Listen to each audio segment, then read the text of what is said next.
ورحمة الله وبركاته.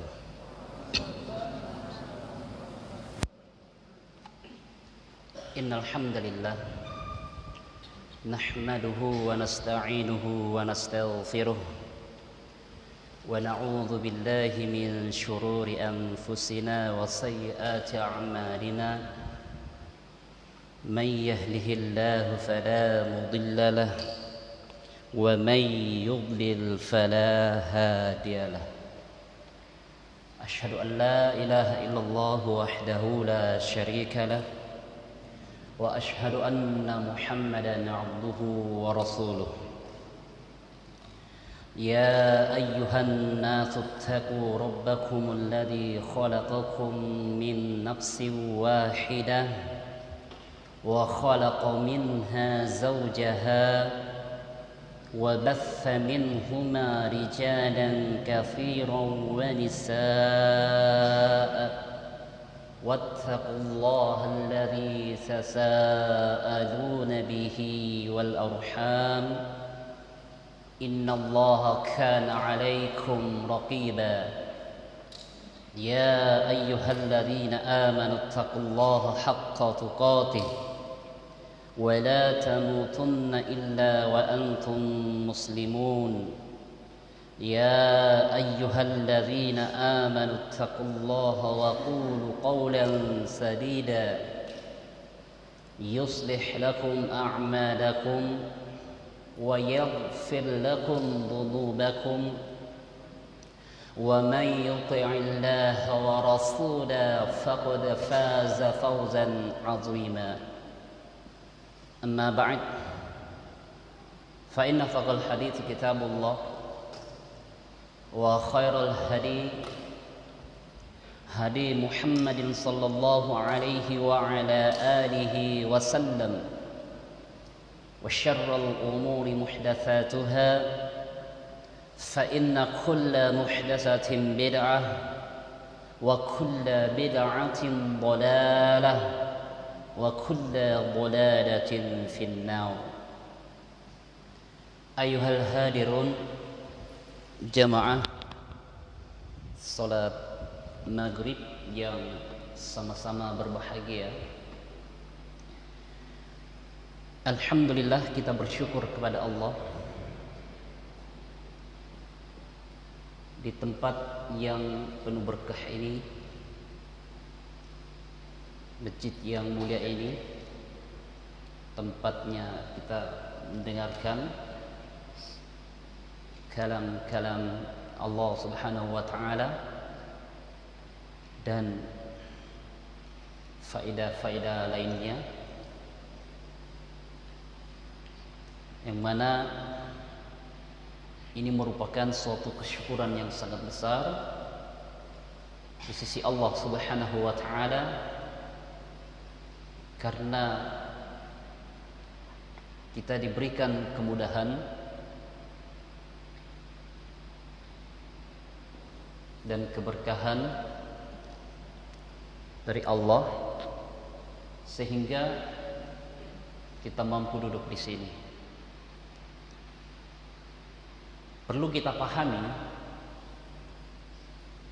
tidak semua dari kalangan hamba Allah itu bisa duduk di suatu tempat di mana tempat itu banyak keutamaan. Hanya orang yang mengetahui keutamaan tersebut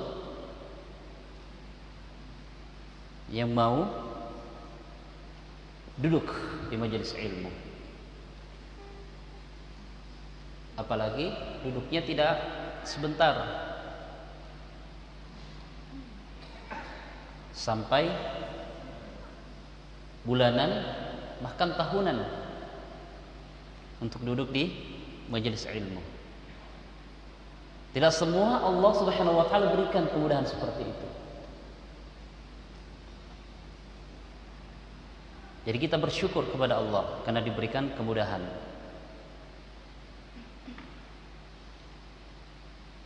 Orang yang mengetahui keutamaannya di majelis ilmu, maka pasti dia akan mengejarnya. dia akan mencarinya. Tetapi jika orang tersebut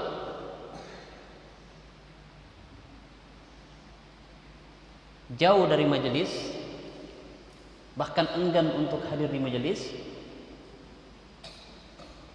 maka kemungkinan terjadi dalam dirinya satu penyakit, yakni ada kerusakan dalam hatinya. Karena kapan mereka mengetahui keutamaan di dalam menuntut ilmu, lantas dia tidak menghadiri keutamaan tersebut, berarti tanda tanya. Di dalam hatinya ada sakit apa?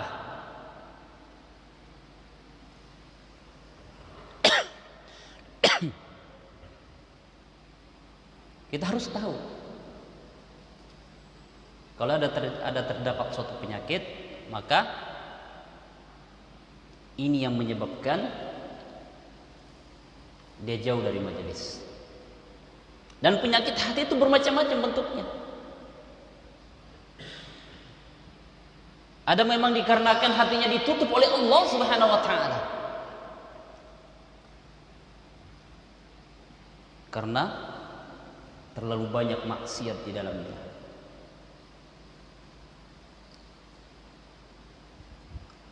Ada yang dalam hatinya terdapat suatu kebosanan, terdapat kejenuhan dalam hatinya, sehingga dia enggan untuk ada di majelis ilmu. Ada juga yang dikatakan hatinya terdapat suatu penyakit, yang ada di dalamnya kedengkian, iri, sombong. Dan kalau ketakaburan tertanam dalam hati mereka, maka nampak jamaah sekalian,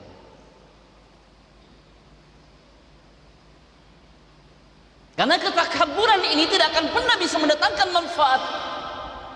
Keangkuhan dan kesombongan ini tidak pernah mendatangkan nilai kebaikan di dalam dirinya, yang harus kita pahami bersama.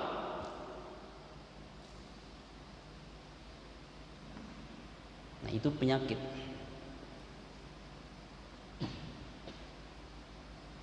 Apa itu keangkuhan? Batarul haqq. Dia senantiasa menolak yang namanya kebaikan, menolak yang namanya kebenaran. Wa ghamtun nas, sifat yang terburuk dalam hati manusia, karena senantiasa merendahkan orang. Ini yang paling berbahaya dalam suatu jaringan atau kelompok majelis ilmu. Tatkala terdapat suatu keangkuhan, berat, ilmu itu nggak bisa masuk. Ilmu itu tidak bisa melekat dalam dirinya. Ilmu itu takkan mampu melekat dalam diri seorang hamba tatkala karakter keangkuhan, kesombongan, ketakaburan tertanam dalamnya. Gak akan pernah bersatu ilmu itu dalam diri seorang hamba. Mau sehebat apapun hafalannya, mau sehebat apapun kemampuannya memahami, menghafalkan, namun tatkala terdapat keangkuhan, kesombongan di dalam dirinya, takkan pernah mendapatkan nilai keberkahan dan kebaikan dalam ilmunya. Hati-hati. Batarul haqq wa ghamtun nas, senantiasa menolak yang namanya kebenaran. Dilapisi lagi, ditambahi lagi dengan apa? Wa ghamtun nas, merendahkan manusia, Dia merasa hebat, dia merasa lebih, dia merasa pintar, dia merasa cerdas, dia merasa berpengalaman, memiliki ilmu, memiliki skill yang ada pada dirinya, sehingga lahir bibit-bibit keburukan, lahir nokta-nokta keburukan dalam hati mereka, dalam jiwa mereka. Mereka amalkan dalam bentuk menolak kebaikan orang lain. Perhatikan, ikhwas sekalian.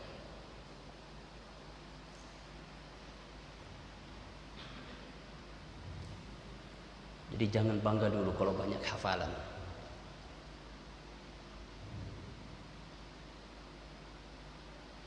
Tetapi perbaiki niatnya dalam belajar.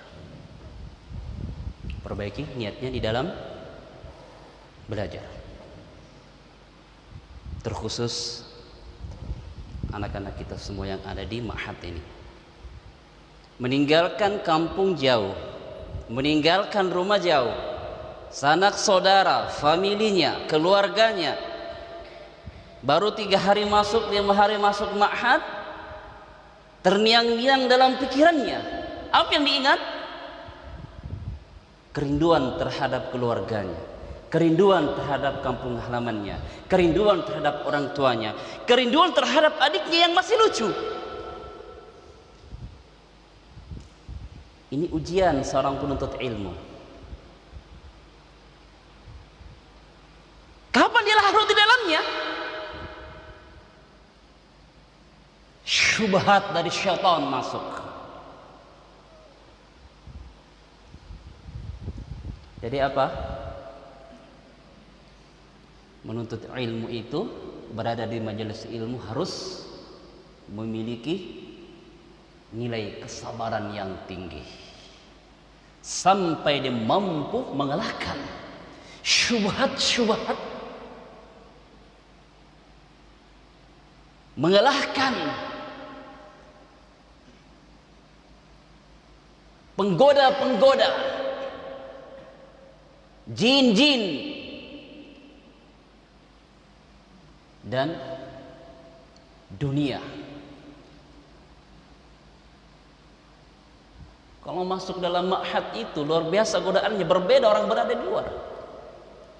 Antum berada di ma'had untuk menuntut ilmu, bisa jadi letkolnya, jenderalnya para jin. Bukan lagi prajurit biasa yang menggoda, akan tetapi betul-betul jenderalnya. Dibenturkan berbagai macam permasalahan, kerinduan terhadap keluarga, kerinduan terhadap kampung halaman, kerinduan terhadap orang tua, ujung-ujungnya menangis, meneteskan air mata, ingat orang tua, ingat adiknya, teman mainnya dan lain-lainnya. Apalagi ingat makanannya. Oh, kita di pondok makannya gini-gini aja. Kapan adat masuk dalam pikirannya? Dengan pikiran seperti itu namanya jin sudah masuk, syaitan sudah masuk. Ya. Ujiannya orang menuntut ilmu itu besar. Oleh sebab itu dibutuhkan yang namanya kesabaran. Yang kesabaran ini yang dibangun bertahun-tahun, maka keberkahannya, kebaikannya dilihat. Apa itu? Hasil dari di majelis ilmu ataupun menuntut ilmu, maka dia mampu memberikan nilai kebaikan dan manfaat kepada keluarganya. Pulang orang tuanya nasihati, ini kebiasaan tidak baik, pelan-pelan dengan hikmah. Dia mampu mendakwahi orang tuanya. Tidak mampu dengan lisannya, cukup dengan perbuatannya. Sampai dia diberikan kemampuan untuk mengajak pada kebaikan. Melangkahkan kaki ke tempat ini, ada yang jauh, ada yang dekat, itu pahalanya besar. Kata Rasulullah SAW, "Man salaka tariqan yaltamisuhu fihi ilman, sahhalallahu lahu tariqan ilal jannah." Pasti hafal semua. Barang siapa yang meniti jalan untuk menuntut ilmu, maka dimudahkan baginya jalan menuju surga. Itu balasan yang dia dapatkan, orang yang berada di majelis ilmu. Dan keutamaan lain di dalam menuntut ilmu, kita yang berada di sini ada keutamaan yang sangat luar biasa diberikan oleh Allah Subhanahu wa taala.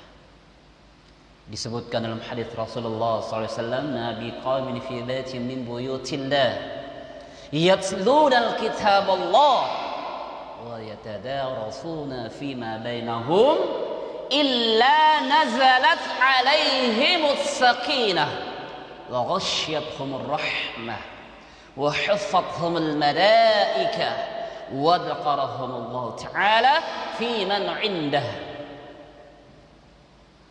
Kata Rasulullah SAW, tidaklah satu kaum yang mana kaum ini mereka berada di antara rumah-rumah Allah Subhanahu wa taala. Apa yang mereka lakukan di antara mereka? Yatadarasuna fima bainahum. Di antara mereka sesama mereka di rumah Allah Subhanahu wa taala, mereka saling belajar dan mengajarkan ayat-ayat Allah, mengajarkan kitab-kitab Allah. Belajar dan mengajarkan kitab-kitabnya Allah. Apa yang terjadi tatkala mereka mempelajari agama Allah, membaca Al-Quran, mempelajari maknanya, mempelajari tafsirnya, membaca hadis, memahami tafsir, memahami maknanya, menghafalkan matan-matan, menghafalkan kitab-kitab, menghafalkan hal-hal yang baik secara keseluruhan. Apa yang terjadi? Tidaklah mereka lakukan perkara tersebut kecuali apa? Illa nazalat alaihumus sakinah. Kecuali Allah Subhanahu wa taala pasti akan menurunkan dalam dirinya suatu ketenangan.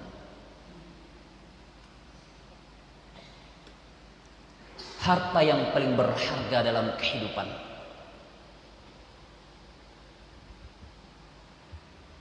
harta yang paling mulia dalam kehidupan adalah ketenangan dan kebahagiaan. Orang yang mampu tenang, memiliki ketenangan, tidurnya enak, belajarnya konsentrasi. Orang yang tenang mudah memahami pelajaran, mudah menghafal. Ada masalah, ada problematika, dia tidak akan gundah gulana. Dia tidak akan merasa jenuh, dia tidak akan merasa bosan, dia tidak akan pernah merasa sedih. Kenapa? Dia memiliki suatu ketenangan yang sangat luar biasa, yang jarang dimiliki oleh setiap manusia. Adapun orang tidak mendapatkan sakinah, tidak mendapatkan nilai ketenangan, maka pikirannya selalu kacau, belajarnya tidak konsentrasi, hafalannya berantakan, pelajarannya berantakan. Yang dipikir hanyalah pulang. Kalau sudah pulang, apa yang didapat? Tidak ada, ikhwas sekalian. Ya. Jadi orang yang mempelajari agama Allah di rumah-rumah Allah Subhanahu wa taala, mempelajari Al-Qur'an, mempelajari hadis, maka dia akan senantiasa mendapatkan ketenangan di sisi Allah Subhanahu wa taala. Illa nazalat alaihimus sakinah. Kemudian wa ghasyiyatuhumur rahmah. Rahmatnya Allah Subhanahu wa taala senantiasa meliputi kita semuanya. Rahmatnya Allah, kasih sayangnya Allah Tidak semua Allah berikan makna kasih sayang yang terkhusus kepada hambanya. Kemudian dikatakan wahfathumul malaika wa dzakarahumullahu ta'ala fi man 'indah. Orang-orang yang belajar di majelis ilmu itu namanya dicatat oleh para malaikat. Baik. Senantiasa Allah Subhanahu wa taala sebut namanya sipulan-sipulan di hadapan para malaikatnya. Dan dia senantiasa selalu mendapatkan naungan dari Allah Subhanahu wa taala. Ini keutamaannya yang sangat besar, yang terkadang kalau kita tidak memahami makna dan kandungannya, maka itu sesuatu yang hambar. Sesuatu yang hambar. Tahu yang hambar? Tidak ada rasanya. Tetapi kalau kita tahu keutamaannya, maka semakin dekat kecintaan kita kepada majelis ilmu. Oleh sebab itu, hendaknya benar-benar memperbaiki jiwa dan semangatnya di dalam menuntut ilmu. Imam Asy-Syafi'i rahimahullah pernah berkata, orang yang belajar itu harus memahami beberapa ketentuan. Kata Imam Asy-Syafi'i rahimahullah, ya akhi, lan tanala al-ilma illa bisittah, sa'unbi'uka an tafsilihi bibayanin. Wahai saudaraku, engkau tidak akan pernah mendapatkan ilmu tersebut sebelum memenuhi 6 kriteria. Apa kata Imam Syafi'i? Saya akan memberikan sedikit penjelasan perkara tersebut. Yang pertama apa kata Imam Syafi'i? Zakai, kecerdasan. Dan kecerdasannya ini variatif. Bentuk kecerdasan itu bermacam-macam.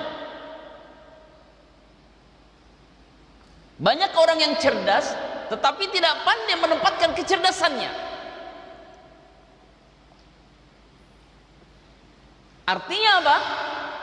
Terkadang kecerdasan itu tidak digunakan dalam bentuk kebaikan. Ini perbedaannya. Ada orang cerdas, ada orang cerdik. Kalau orang cerdik, terkadang kita lihat dia cerdik pandai. Misalkan mampu menempatkan ilmunya, mampu menempatkan apa yang dia pahami. Tetapi kalau orang yang cerdas, orang yang cerdik, namun terdapat dalam jiwanya rasa keangkuhan, maka akan bersemayam dalam dirinya nilai kelicikan. Orang yang licik maka tidak akan pernah mampu menempatkan ilmunya pada poros kebaikan yang diinginkan dalam syariat kita.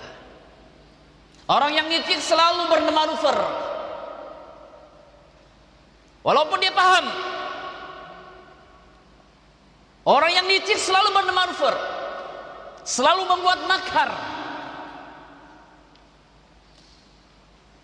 menjatuhkan saudara-saudaranya, menjatuhkan pesaingnya, memfitnah lawannya, selalu membuat kegaduhan. Itu orang yang dikatakan cerdik namun licik. Tapi pastikan orang seperti ini tidak akan pernah mendapatkan suatu tempat yang lama. Tidak akan pernah mendapatkan suatu tempat yang lama, tempat dia bernaung. Oleh karena itu, nilai kecerdasan itu sangat dibutuhkan dalam proses belajar. Tapi itu bukan ukuran. Karena ukurannya bukan juga hanya semata-mata kecerdasan. Walaupun dia cerdas, namun tidak memiliki hal-hal yang lain, maka tidak akan pernah dia bisa dapatkan. Jadi kecerdasan itu bermacam-macam. Ada orang yang mampu, misalkan membaca satu hadis Imam Bukhari, 5 menit dia bisa menghafal. Kemampuannya dalam menghafal. Namun dari sisi lain dia tidak mampu. Oleh sebab itu dikatakan bervariatif. Pernah mendengar kisahnya Imam Albani rahimahullah? Bentuk kecerdasan dalam sisi lain, bukan hafalan, bukan disebutkan sanadnya Al-Quran, matanya Al-Quran, bukan. Tatkala ada seseorang yang mendatangi Syekh Albani dari salah seorang kahin, dukun. Dia ingin mendebat Imam Albani. Wahai Imam, saya ingin berdebat dengan engkau. Perhatikan titik kecerdasannya Syekh Albani. Ingin mendebat. Apa kata Syekh Albani? Iya, boleh, dengan syarat. Tetapi syarat ini tidak disebutkan oleh Syekh Albani. Syarat ini tidak disebutkan oleh Syekh Albani. Dengan syarat. Apa kata dukun itu? Dia bertanya kembali. Kalau gitu apa syaratnya? Dikatakan syaratnya. Kemudian dibalik bertanya, apa syaratnya? Dia minta syaratnya apa? Dari sini dia sudah jatuh. Kenapa dikatakan sudah jatuh? Pada umumnya para kahin atau arrafan itu kan mereka mengetahui perkara yang gaib, mengetahui perkara yang tidak diketahui oleh orang, tetapi dia mampu mengetahuinya.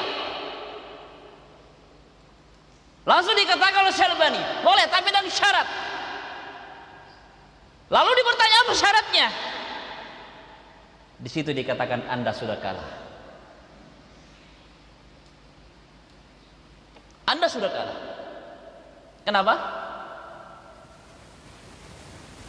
Kalau dia mengetahui perkara gaib, berarti dia mengetahui walaupun tidak disebutkan syaratnya. Jelas nilainya. Akhirnya apa? Dia malu sendiri.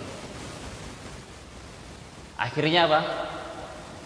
Pengakuan dirinya yang mengetahui perkara yang gaib ternyata dulu lantah di hadapan Syekh Albani. Baik, itu apa namanya? Itu juga salah satu nilai kecerdasan yang tidak semua orang mampu melakukannya.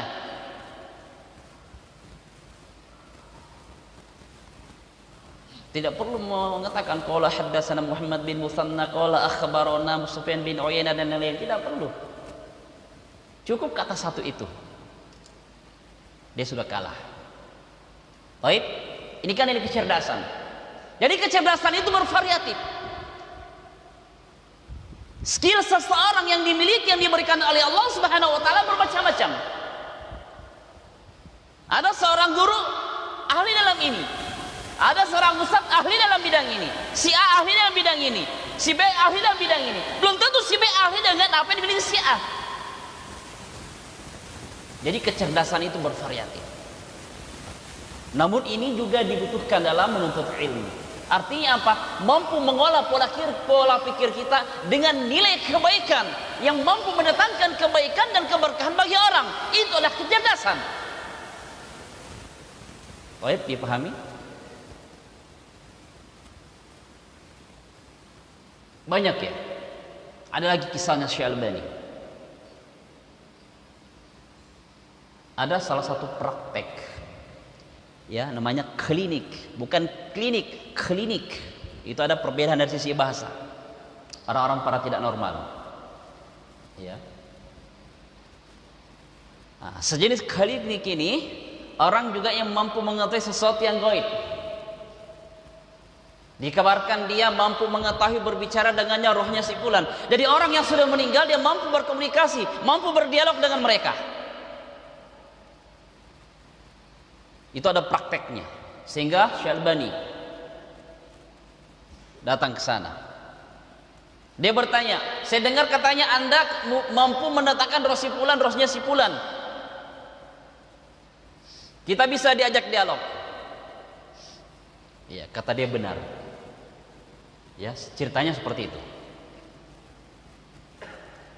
Kemudian Syalbani kembali bertanya, kalau begitu saya ingin bertanya kepada Anda.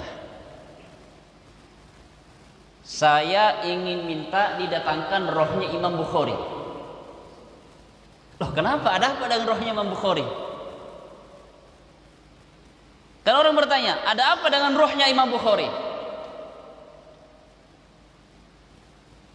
Ya, Syalbani mengatakan ada sesuatu perkara dalam hadis yang ingin saya tanyakan. Perhatikan. Dikenal Syalbani kan muhaddits.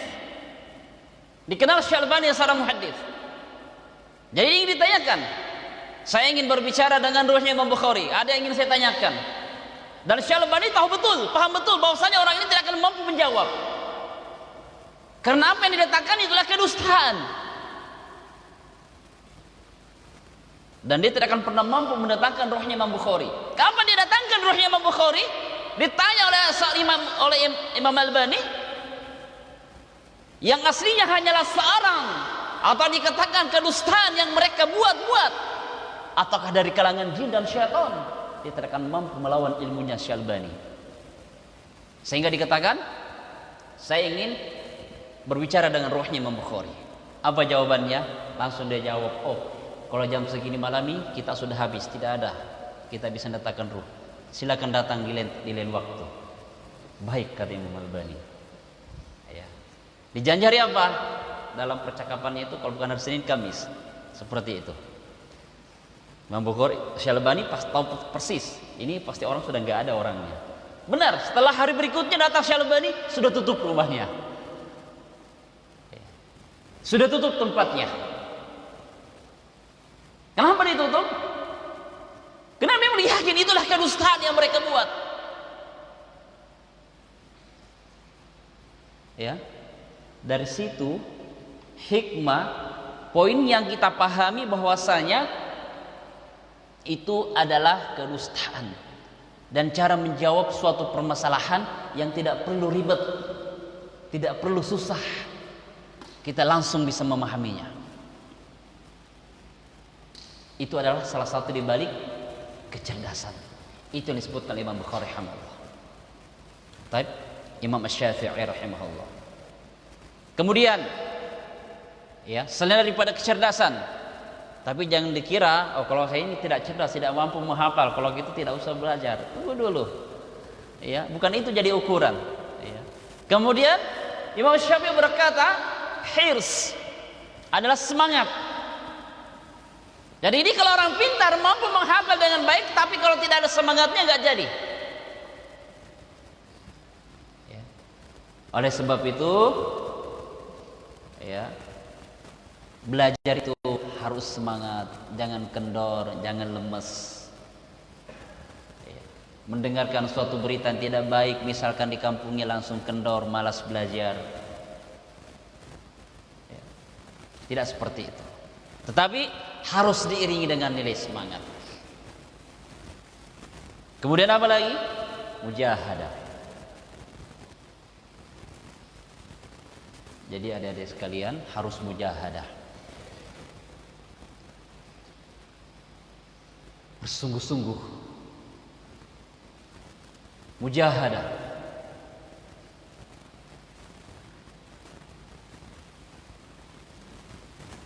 Orang yang tidak mampu menghafal misalkan lemah hafalannya, bukan itu jadi ukuran. agak lama pemahamannya, bukan itu jadi ukuran.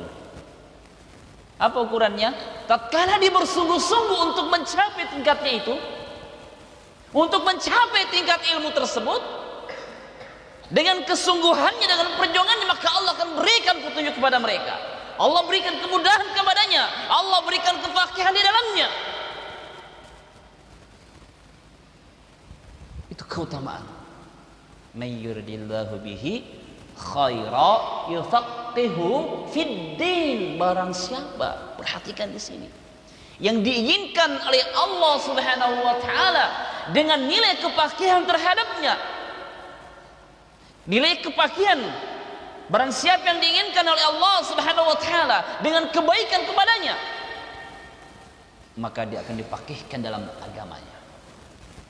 Kan ada orang seperti itu, lambat menghafal, lambat memahami, tapi yakin, optimis dengan hadis ini. Kapan kita diiringi dengan mujahadah, perjuangan bersungguh-sungguh, benar-benar menginginkan kebaikan tersebut, diniatkan, ditanamkan untuk memahami ilmu itu, maka datang dari Allah Subhanahu wa taala. Barang siapa yang dikehendaki, yang diinginkan oleh Allah dengan ini kebaikan, maka Allah katakan yufaqihu fiddin, maka Allah berikan kepakihan di dalamnya. Orang yang tadinya lambat menghafal, orang yang tadinya lambat memahami, hingga dia mampu menghafalnya, mampu memahaminya, sehingga apa yang ditarget, apa yang diinginkan, apa yang dia mau dalam pelajaran itu, dia mampu dapatkan semuanya. Kenapa? Karena kesungguhan. Tatkala dia belajar jatuh, tatkala dia belajar tidak bisa membaca, misalkan jurumiyah, tamat 3 kali nggak tembus, pelajari lagi 4 kali, 5 kali, 7 kali, sampai Allah Subhanahu wa taala berikan pemahaman kepada mereka. Kenapa Allah berikan kepada mereka sampai berkali-kali tidak mampu? Karena mujahadahnya dia terhadap ilmu yang dia kejar, ilmu yang diinginkan. Perhatikan bagaimana pemanjat tebing yang sangat tinggi, pemanjat tebing yang sangat tinggi,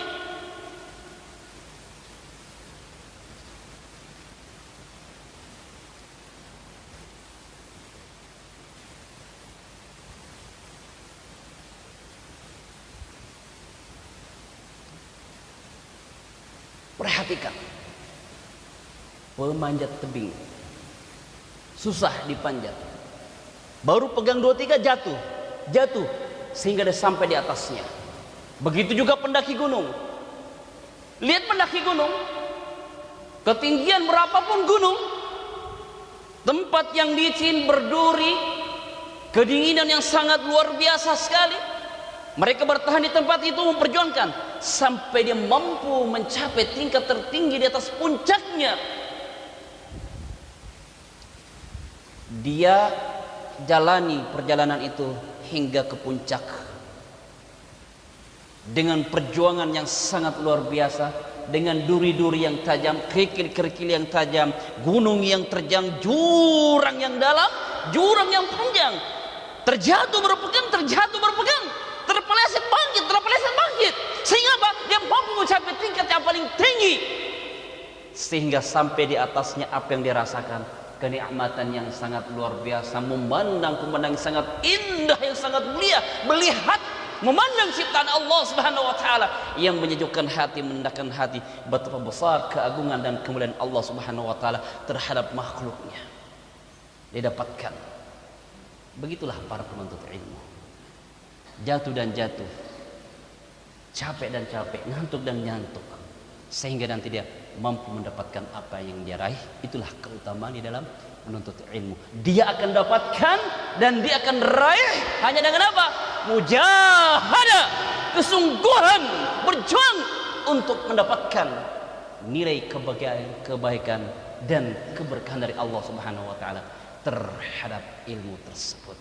Itulah mujahadah yang diiringi dengan nilai kecerdasan diberikan oleh Allah, dengan semangatnya dan perjuangannya.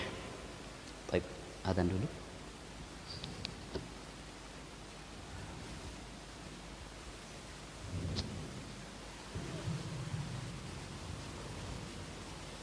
Allah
Baik, kita lanjut lagi.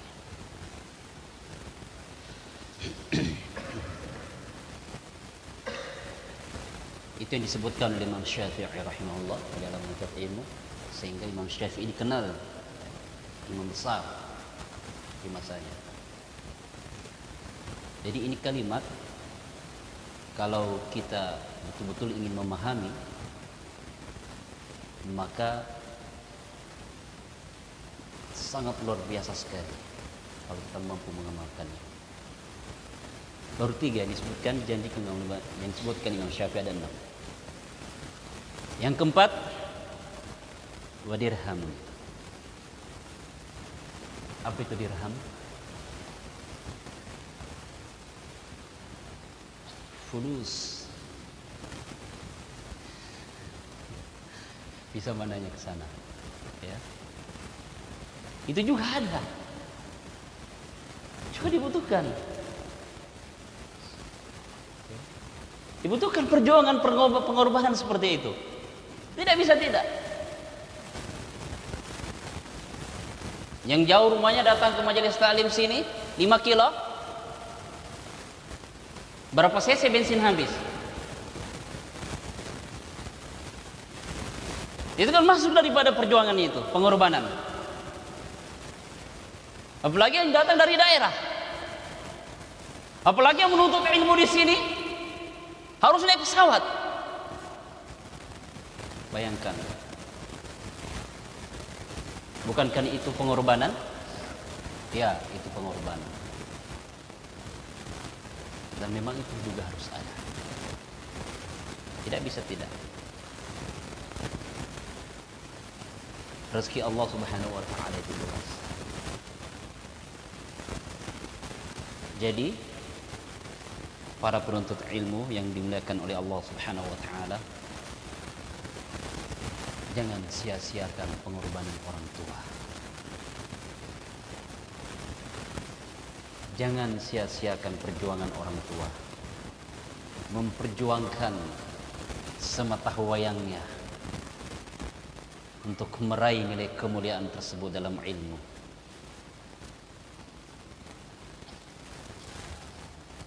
Jadi demikian pengorbanan kita.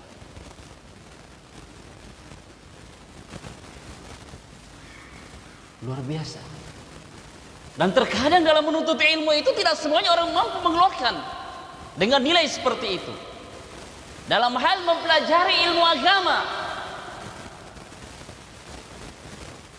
terkadang pemahaman orang itu berbeda.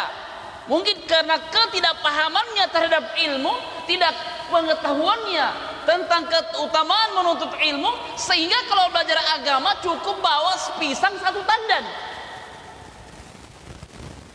Tidak seperti itu. Tetapi lihat, jika mereka ingin melihat anak yang berhasil, mereka menyekolahkan mulai dari SD, SMP yang favorit, SMA yang favorit, sampai kampus tertinggi. Dengan kampus-kampus yang ternama, mereka mampu menghabiskan, mengorbankan sebuah harta yang dimilikinya.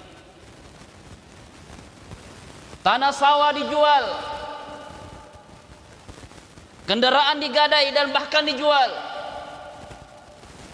Bahkan rumahnya juga ludes, digadaikan hingga dijual. Yang penting anaknya mampu mencapai nilai tertinggi dalam pendidikannya,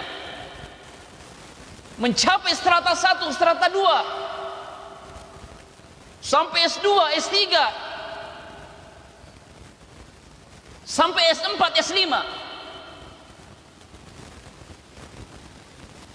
Luar biasa sekali. Ada tidak S5? Hah? Ada tidak S5? Kalau saya bilang ada? Hah? Ada S5. Apa itu? Android. Iya. S5 ada kan Android? Taib. Iya. Coba S5 saja, Android saja kalau tidak butuh pusing kepalanya. Itu sekarang fitnahnya besar. Ya. Kalau dulu bahasa-bahasa mengatakan fitnahnya itu dunia apa? Fitnahnya seorang ini, ya, yang lahir di dunia ini banyak, terutama laki-laki. Apa pertama? Tahta, ya kan? Harta. Fitnahnya ya, laki-laki. Secara umum. Wanita. Apalagi? Kota. Ya kan? Ada tambahannya lagi. Dulu cuma 3, sekarang 4. 15 hari habis kotanya. Mau tengah malam juga dicari itu ponsel di mana dia menjual. Pusing dia kalau keluar kotanya. Jadi itu fitnah juga. Demikian. Jadi di dalam menuntut ilmu itu sungguh luar biasa banyak godaannya. Terkadang orang tua mampu mengorbankan apa saja yang dimilikinya, tapi terkadang disayangkan hanya milik dunia. Nanti gilirannya anaknya dibawa ke pondok pesantren, ya, pendidikan agama,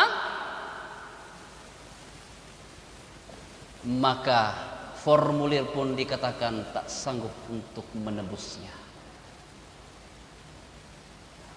Miris seperti ini. Inilah yang harus kita pahami. Di dalam berjuang menuntut ilmu, kata Imam Syafi'i memang penting, ya, dirham dan sejenisnya. Oleh karena itu, adik-adik sekalian yang sudah diberikan hidayah orang tuanya terhadap Islam, terhadap agama ini, terhadap sunnah ini, jangan sekali mengecewakan orang tuanya. Dikirim untuk menuntut ilmu itu supaya baik nilainya, bagus nilainya. Itu yang diinginkan orang tua, jangan kecewakan pengorbanannya. Betul-betul di sini pelajari agama, dalami agama. Buat dan pasang target. Hari ini saya hafal ini, besoknya harus hafal ini. Hari ini dihafalin, harus hafal ini. Bulan ini dia tamat matan ini, berikutnya harus tamat matan yang lainnya. Kasih target. Kalau perlu buat di papan tulis schedule-nya. Pelajaran ini harus target selesai 1 bulan hafalannya. Jangan nanti tamat keluar dari sini hanya mampu selesaikan Arba'in Nawawi. Sayang. Baik. Jadi itu kata Imam Syafi'i rahimahullah. Harus mampu kita memahami kriteria ini. Jangan sampai terlupakan. Kemudian disebutkan adalah wasahbatan ustaz. Di atas bimbingan seorang ustaz. Bimbingan seorang guru. Jadi belajar itu tidak semua pelajaran bisa dikatakan otodidak. Belajar itu harus dengan guru, harus bimbingan dengan guru. Bahkan sebelum mempelajari ilmu yang akan diajarkan oleh gurunya, maka yang terlebih dahulu harus kita pahami adalah pelajari adabnya dari guru kita. Ini yang penting seorang penuntut ilmu. Pelajari adabnya seorang guru.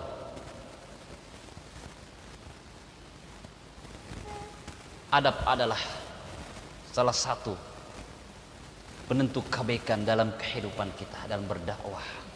Apalagi semuanya nanti insya Allah sebagai penerus generasi bangsa. Bukan hanya sekedar generasi penerus kabupaten, generasi penerus bangsa yang bisa bermanfaat untuk seluruh umat. Tatkala membawa dakwah itu harus dengan nilai adab, akhlakul karimah. Oleh karena itu Rasulullah mengatakan, innama bu'ithu liutammima makarimal akhlaq.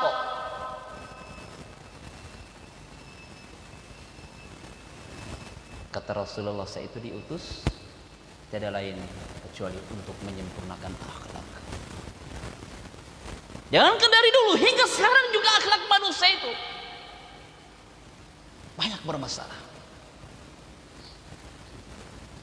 Terkadang hafal kitab tauhid tetapi tidak memiliki adab yang baik dalam menyampaikan. Hantam sana, hantam sini. Cara berkomunikasi sama orang, cara berbicara sama orang. Inilah ikhwas kalian. Adab adalah keutamaan yang sangat luar biasa dalam kehidupan kita, dalam bersosialisasi, di dalam berkomunikasi. Maka inilah kemuliaan yang terbesar yang harus dimiliki oleh setiap penuntut ilmu atau orang yang memahami agama ini. Tanpa bimbingan seorang guru, tanpa bimbingan seorang pendidik, tanpa bimbingan seorang ustadz, maka kita tidak akan pernah bisa meraih kebaikan itu. Karena belajar itu harus dengan bimbingan seorang guru. Tidak ada belajar sendiri. Tidak bisa belajar sendiri. Harus bimbingan seorang ulama. Taib.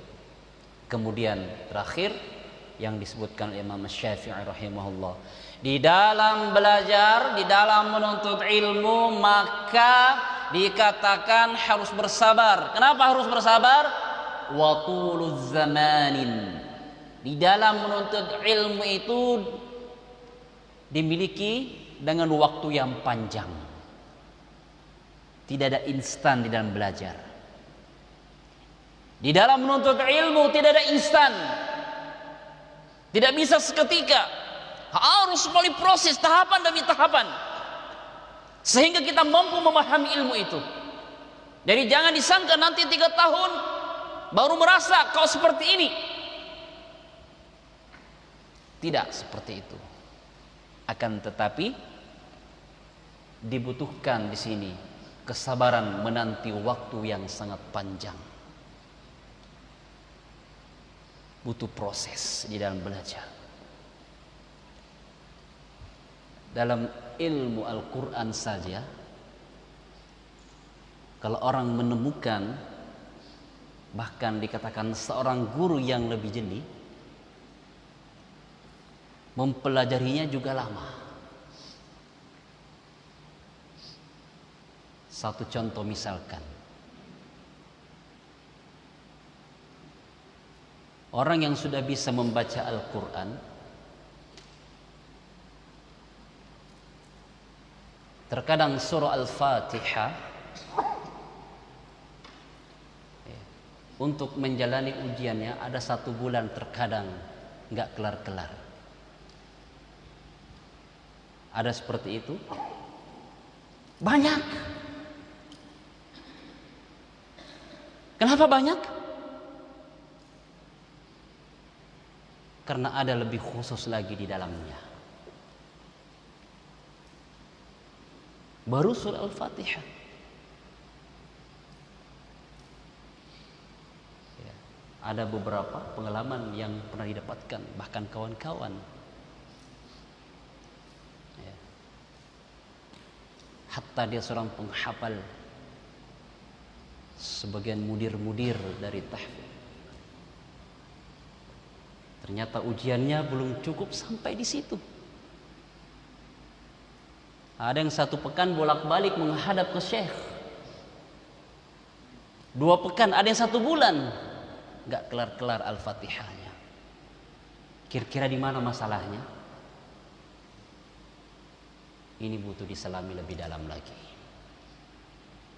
Artinya apa? Ilmu itu tidak cukup dengan instan. Tetapi apa? Watuluz zamanin, dibutuhkan waktu yang panjang sehingga kita mampu meraih dengan nilai predikat yang terbaik di dalam proses belajar kita. Miliki nilai kesabarannya sehingga kita mampu memahami nilai ilmu tersebut. Jadi jangan bergampangan baru sampai misalkan beberapa bulan, beberapa tahun sudah jenuh. Ilmu itu butuh perjuangan, ya. Berapa tadi yang disebutkan? Ada? Apa yang pertama? Kecerdasan. Kedua, semangat. Ketiga, mujahadah. 4, wadirham. Kelima, wasuhbatun ustadun. Keenam, watuluz zamanin. Harus memiliki waktu yang panjang. Oleh sebab itu, anak-anakku sekalian harus bersabar di dalam menuntut ilmu. Sekali lagi, jangan kecewakan orang tuanya. Jangan kecewakan orang tuanya dengan perjuangan yang telah diupayakan untuk hadir di tempat ini hingga nanti kembalinya bermanfaat untuk keluarganya dan manusia secara umum. Jangan bersedih, bersedih boleh, tapi jangan larut. Ya. Ingat bahwasanya perjuangan itu jika dinilai atau diiringi dengan kesabaran dan ketawakalan yang tinggi, maka insyaallah ta'ala kembalinya nanti akan menjadi orang yang bermanfaat bagi seluruh manusia. Taib, sedikit mungkin hanya ini yang dapat kami sampaikan dari wasiat kecil di dalam menuntut ilmu. Mudah-mudahan bisa bermanfaat dan senantiasa kita semuanya diberikan kekokohan, keistiqomahan, kekuatan, keberkahan dan kemuliaan dari Allah Subhanahu wa taala di dalam proses menuntut ilmu dan menjalankan perintah Allah Subhanahu wa taala. Mohon maaf atas segala kekurangannya. Subhanakallahumma bihamdik asyhadu an la ilaha illa anta astaghfiruka wa atubu ilaik. Ila akhir da'wana alhamdulillahi rabbil alamin.